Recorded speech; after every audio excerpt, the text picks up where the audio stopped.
Hello, BookTube, and welcome back to Book Trek 2023, the summer of Trek, where Vin at Revenant Reads has assembled a valiant bridge crew of booktubers to talk about Star Trek all summer long, which is wonderful for me. I love Star Trek. At least we're dealing with the books, but also, I imagine, digressions into the TV shows and the movies. And I am basically spinning the wheel every night to add a Star Trek book to my night's pile of reading. And I'm having pretty good results with that approach. I'm not taking a systematic approach yet. Maybe in July I will, maybe in August I will. But for right now, I'm sort of ranging far and wide because there's so many Star Trek books I haven't read. So I spun the wheel last night and I came up with something that I did not realize until I was reading it is a novella. It was, I guess, an online-only novella. I don't think this ever appeared in book form. I don't think it ever appeared in bookstores. It's a Next Generation novel. It's The Stuff of Dreams by James Swallow. Maybe that little icon there means that it's internet only. This is, of course, as you can tell from the cover, very late in the Next Generation's canonical appearances. This is after Generations, for instance. It's the new Enterprise, this new sort of war-built Enterprise. And that visual impression fits with the events of the novel, which open right away to tell us that this is a Federation picking up the pieces, stretched to the limits. This is a Federation that has dealt with the Borg. It has dealt with the Dominion. It has dealt with the Typhon Pact, which is largely, as far as I know, it largely exists in the shared continuity of the extended universe of the novels. The Typhon Pact, I believe, is not canonical. If we take as canonical the things that have appeared on film, not on the written page. This is the problem that I mentioned yesterday about the Star Wars extended universe, where suddenly everything in every Star Wars book is canonical, at least to the shared universe of the novels, which, considering how much easier it is to get a novel out into the world than a multi-million-dollar movie into the world, that means you're going to have a lot more stuff to keep track of. In the Star Wars universe, it got absurd, where you had to know the backstory of the person who originally mined the crystal that is used as the power source for a couple of different kinds of lightsabers, and so on and so forth. The minutia. This, at least, I mean, it's set in that world in the Next Generation, and so there were a couple of references that I'm not sure that I'm 100% up on the Typhon Pact, for instance, but fortunately it grounds itself in something that is incredibly canonical, as you can see from the cover. That is our old friend, the Nexus, an energy ribbon, a weird quasi-magical MacGuffin from Star Trek Generations, the movie that officially hands off the cinematic baton from the old generation of the original cast to the next generation on the big screen by having this weird energy ribbon. It's in the beginning of that movie, the great opening sequence of that movie. It is, or the great opening original series sequence in that movie. This energy ribbon, this mysterious energy ribbon, is ripping apart some ships. And the newly christened Enterprise B, under Captain Harriman, has to go and help them. And by sheer coincidence, the Enterprise B is hosting Admiral Kirk and Chekhov and Scotty, old veterans of the old Enterprise, who are there for a purely ceremonial launch and a jaunt around the solar system. Suddenly they're called into action. And in the course, this is from Star Trek Generations, I'm sure that I'm not spoiling the movie for any of you, but in the course of that original opening sequence, the energy ribbon strikes the Enterprise. It's apparently capable of vast amounts of physical damage, but it's not just a physical thing. It has other properties as well that are temporal. It can shift through time, but also psychological. It's a weird MacGuffin of a thing. One of the least convincing things that Star Trek was in Star Trek's long history of pulling MacGuffins out of its torpedo tubes. And when that energy ribbon strikes the Enterprise, it carves off a whole chunk of the hull, and it appears to kill Captain Kirk. There's no one there. His body is missing. And then in the course of the movie, years and years later, 80 years later, Captain Picard enters that ribbon that energy ribbon, and finds Captain Kirk. He meets Captain Kirk in there. But he has a pressing urgent need out in the real world. The planet Viridian 3 is going to be destroyed if he doesn't save it. And he needs Kirk's help.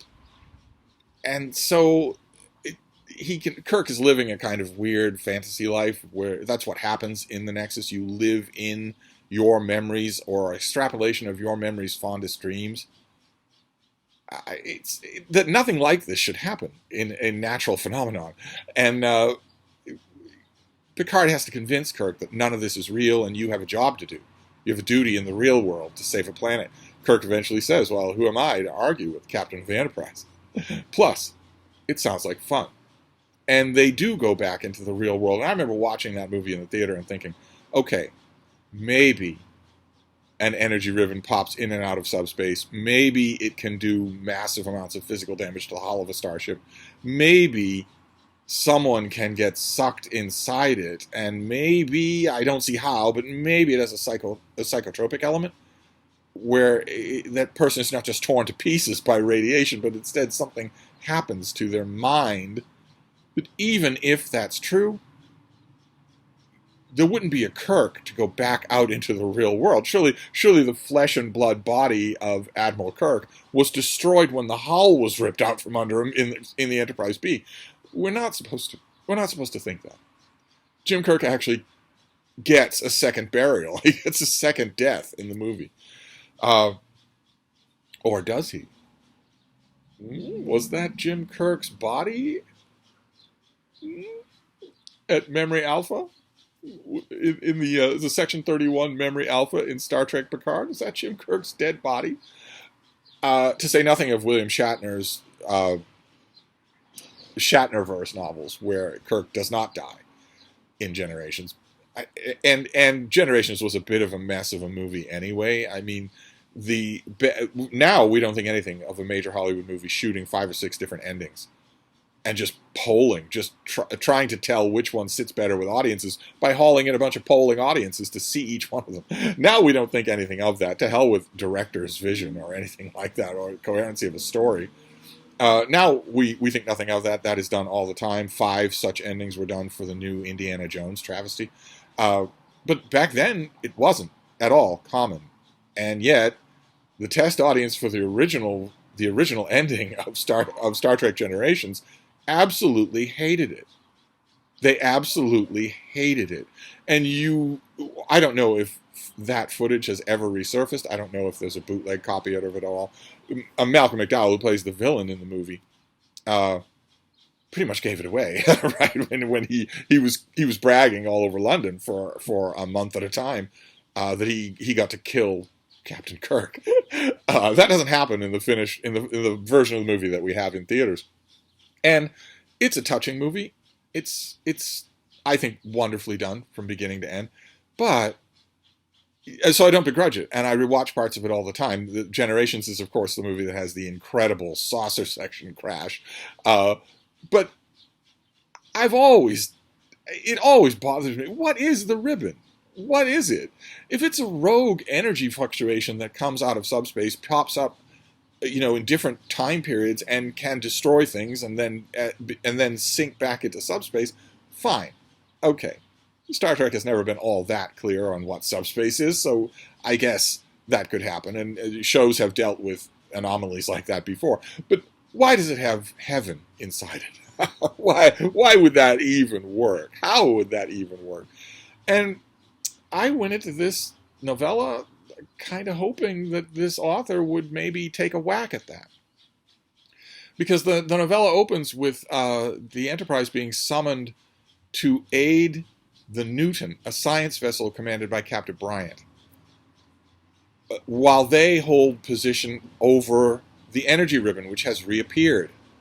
Years after it disappeared, it has reappeared and is moving across the galaxy.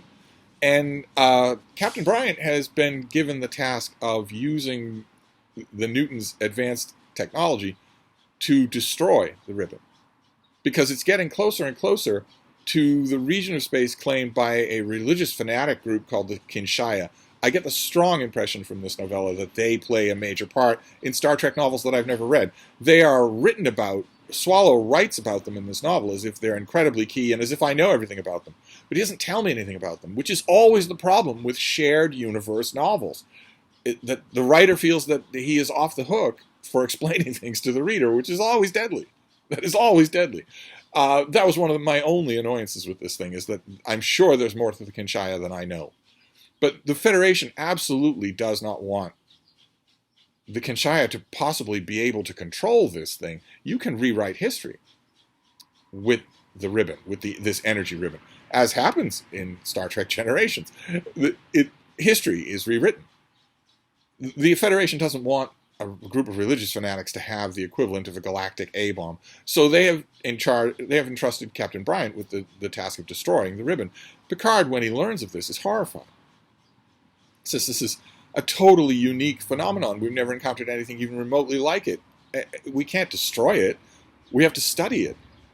And Bryant says, no, I don't want to run the risk. I don't want this thing falling into the wrong hands. If it's a choice between the Kinshaya having the ability to rewrite history or us destroying this thing, then the choice is clear. And he tells Picard, Picard says he's going to lodge a formal complaint, that he's totally against this course of action. And Bryant tells him, first of all, Bryant and Picard are referring to each other as Bryant and Picard.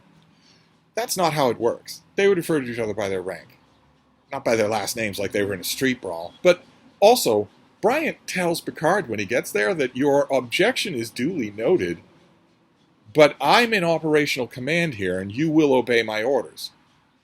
And I was reading that thinking, this is Jean-Luc Picard and the Enterprise. He is the captain of the flagship of the Federation, and he and his crew have saved the Federation, the entire Alpha Quadrant, more times than Captain Bryant has teeth in his head. There is no chance in the world that he would be operational commander over Jean-Luc Picard. That's insane. That's absolutely insane. That's like if some, regional Pacific commander, technically by the book, had operational command over Admiral Nimitz. No one would expect it to be true. The commander would be broken and ruined forever if he even tried to assert that kind of command. Instead, Picard just meekly goes along with it. It would never happen. It would never happen. He's Captain Jean-Luc Picard of the Enterprise. As he points out himself to Bryant, my crew's reputation speaks for itself, or it should. And the reason he points that out is because he manages to wrangle out of Captain Bryant 24 hours. Typical movie talk.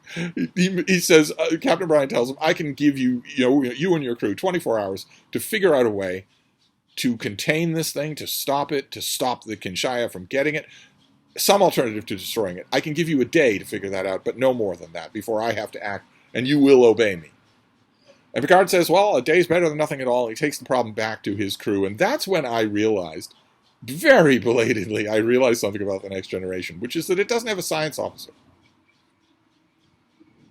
I'm sure it does. I'm sure the Enterprise D has plenty of science officers, but not as a star. There's a chair reserved on the bridge for the ship's counselor, who shouldn't be on the bridge under any circumstances, especially not in combat. It's utterly distracting. It's totally unprofessional and unnecessary. If there's a space on the bridge, it should be for the science officer. Maybe in the Enterprise D's time period, there's no such thing as a science officer. It's all just hived off into different disciplines. But there's nobody on the bridge. There's nobody in the bridge crew to give any kind of advice to Picard on this subject. When you have come up with a solution and you want to implement a way to control the energy ribbon, well, then Geordi LaForge, who's the chief engineer, he will come in handy in implementing that.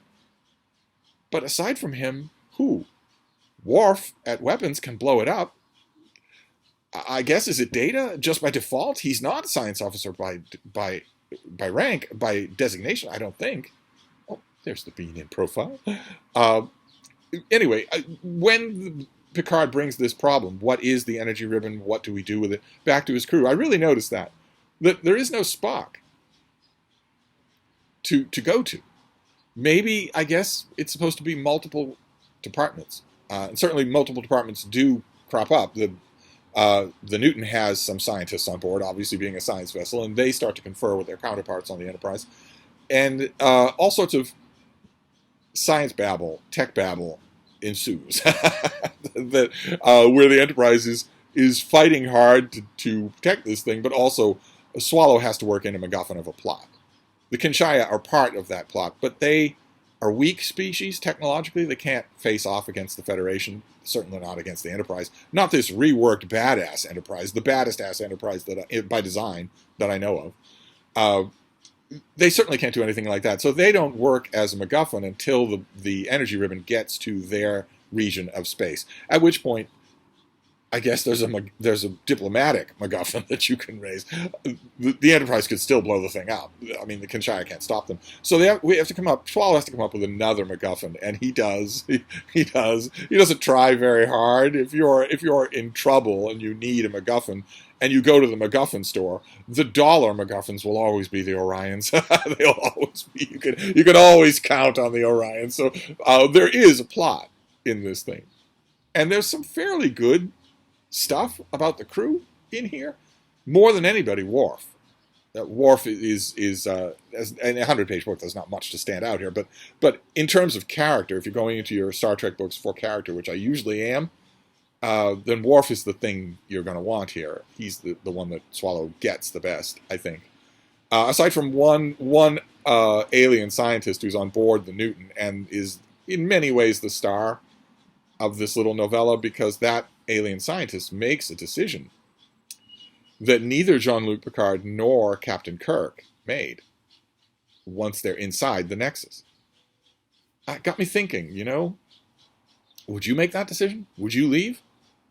The ultimate consummation of your dream that's just going to go on forever?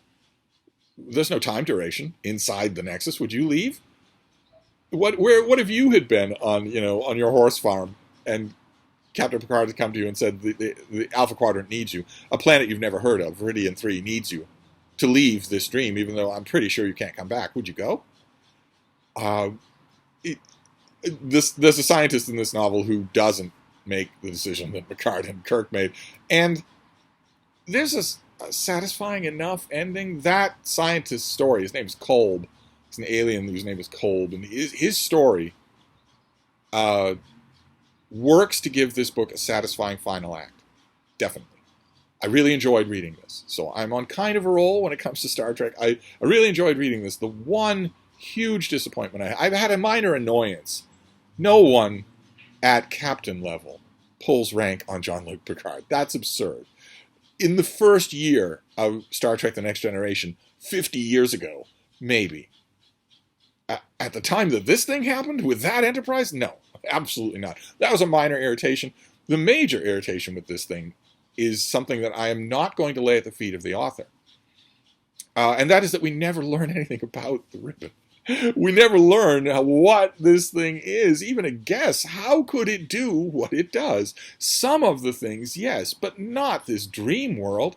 Not people coming and going out of it. Not Captain Kirk being preserved as a biological organism for 80 years. No. No. There's not even a stab at it, and it's. I originally thought, okay, that's just you being timid, that's just James Swallow being timid. Now I'm wondering if maybe that was a diktat. I mean, shared fictional universe or no shared fictional universe, there's a pretty strict series Bible when it comes to Star Trek. You're not allowed to make canon in your books. You're not allowed to do that at all. You're not allowed to destroy the energy ribbon that was in a Star Trek movie, for instance, and maybe you're not even allowed to explain it definitively. I don't know.